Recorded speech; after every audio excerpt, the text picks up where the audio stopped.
தற்போதைய அண்மை தகவலை பார்த்து வருகிறோம். மத்திய சென்னைக்குட்பட்ட 50க்கும் மேற்பட்ட டாஸ்மாக் பார்களை காவல்துறையினர் மூடியிருக்கின்றனர்.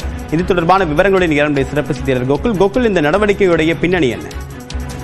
சென்னையில மத்திய சென்னை பகுதியில் இருக்கக்கூடிய நுங்கம்பாக்கம், திருவல்லிக்கேணி, எழும்பூர் உள்ளிட்ட பகுதிகளில் இருக்கக்கூடிய டாஸ்மாக் பார்கள்ல காவல்துறை அதிரடியாக சோதனை நடத்தியிருக்கிறார்கள்.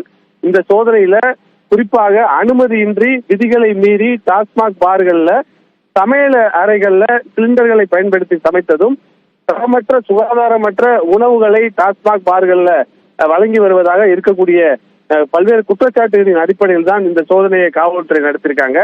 திருவல்லிக்கேணி மற்றும் நுங்கம்பாக்கம், எழும்பூர் உள்ளிட்ட பகுதியில் இருக்கக்கூடிய டாஸ்மாக் பார்கள் இருக்கக்கூடிய அந்த சிலிண்டர்கள் அனைத்துமே இங்கிருந்து காவல்துறை பறிமுதல் செஞ்சிருக்காங்க. இங்க இருக்கக்கூடிய ஊழியர்களை விசாரணைக்காக அழைத்து சென்றிருக்கார்கள். கைது நடவடிக்கையும் சில இடங்கள்ல எடுக்கப்பட்டிருக்கிறது.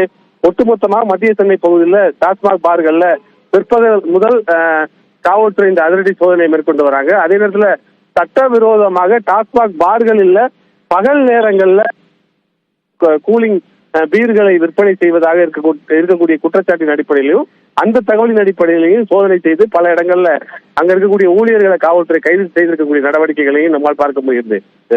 விரிவான தகவலுக்கு நன்றி கோகுல்.